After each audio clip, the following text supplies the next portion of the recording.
파티가 한창이던 파리의 밤.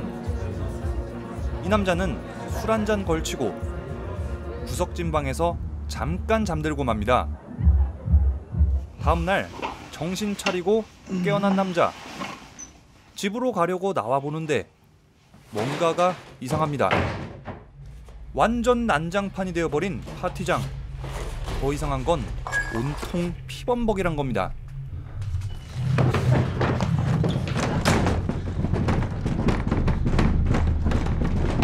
그렇습니다. 파리는 단 하룻밤 사이에 살아 움직이는 시체, 좀비들의 세상으로 바뀌어버린 겁니다. 좀비 바이러스가 어디서 어떻게 시작됐는지는 아무도 모릅니다. 하지만 샘은 그저 생존이라는 단 한 가지 목표만을 생각할 뿐이죠. 샘은 아파트 이곳저곳에 남아있는 좀비들을 소탕하면서 생존에 필요한 음식과 물, 그리고 무기를 찾아 건물 구석구석을 돌아다닙니다. 그리고 얼마 후 샘은 건물 안 좀비들도 소탕했고 음식과 물도 충분한 세상의 모든 위협으로부터 가장 안전한 요새로 만들었습니다. 샘이 건물에서 나가지만 않는다면 신변의 위협은 없을 겁니다. 그렇게 외롭지만 성공적인 생존을 이어나가는 샘. 하지만 모든 것이 완벽하고 안전하다고 안심한 바로 그때가 가장 위험한 순간이죠.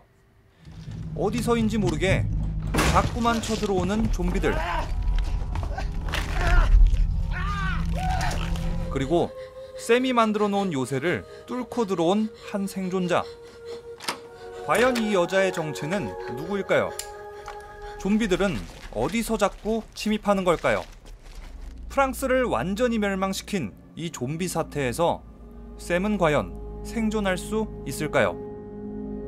영화 워킹 데드 나잇입니다. 영화 워킹 데드 나잇은 파리의 한 건물에서 일어나는 이야기입니다. 이 영화는 시작부터 끝까지 프랑스 파리의 어떤 한 건물이라는 한정된 공간에서만 사건이 벌어지죠. 한정된 공간, 이런 특징은 좀비 장르의 보편적인 특징 중 하나인데요. 좀비 영화 장르는 한정된 공간을 어떻게 활용하느냐가 상당히 중요합니다. 먼저 워킹 데드 나잇의 샘이 머무는 아파트입니다. 워킹 데드 나잇의 주인공 샘이 머무는 아파트는 이중적인 의미를 갖고 있습니다. 목숨을 위협하는 좀비의 위험으로부터 가장 안전한 공간. 하지만 혼자밖에 없는 완전히 고립된 공간. 샘은 선택했습니다. 혼자 외롭게 고립되더라도 자신의 안전과 생존이 우선이라고. 그러나 이 아파트도 평생 안전한 곳은 아닙니다. 식량과 식수가 동나게 된다면 더 이상의 안전은 보장받지 못하죠.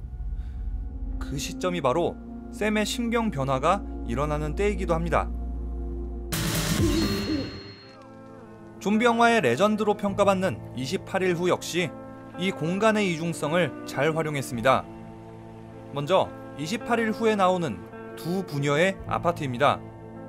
두 부녀의 아파트는 영국 런던의 그 어떤 곳보다 안전한 곳입니다. 식량도 있고 좀비들이 쳐들어오기 힘든 구조에 사람 좋아 보이는 두 부녀까지. 적어도 이곳은 4명의 사람이 함께 머물기 때문에 외롭지는 않지만 여전히 고립됐다는 건 마찬가지죠.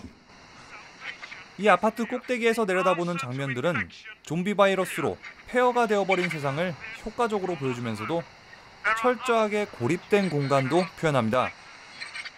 워킹 데드 나잇 역시 고립된 공간, 폐허가 되어버린 프랑스 파리라는 공간을 보여주는 연출이 자주 나오죠. 워킹 데드 나잇의 샘은 식수를 공급하기 위해서 아파트 옥상에 온갖 바구니를 가져다 놨습니다. 비가 오면 받아놓은 물로 몸을 씻고 목욕하고 식수로 마시기도 했죠. 이 장면은 영화 28일 후에 대한 오마주기도 합니다. 영화 28일 후에 나오는 아버지 프랭크는 바구니들을 옥상에 올려두고 비가 내리기만을 기다리고 있습니다. 하지만 끝내 비도 내리지 않고 식량도 떨어지는 터라 더 이상은 안전하지 않은 최악의 공간으로 성질이 변하게 되고 28일 후에 4사람이 다른 곳으로 이동하게 만드는 결정적인 원인이 되기도 했죠. 자, 다음 공간은 28일 후 군인들의 요새입니다. 군인들은 워킹 데드 나잇의 샘처럼 요새안을 깔끔하게 정리하고 좀비가 외부에서 침입하지 못하도록 좀비들로부터 가장 안전한 공간으로 만들었습니다.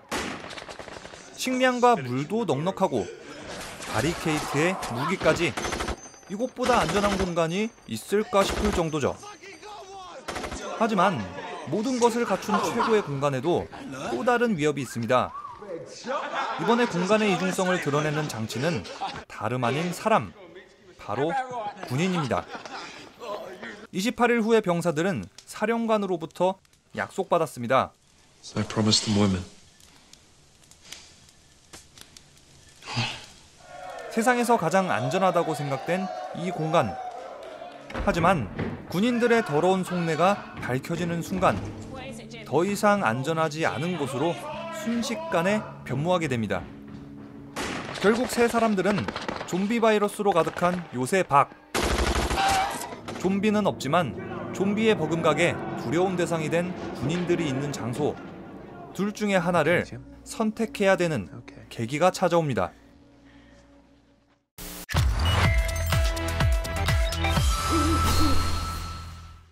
자, 이렇게 해서 케이블 TV VOD와 리뷰영이가 함께하는 무비썰, 좀비 생존 영화 워킹 데드 나잇, 그리고 28일 후였습니다.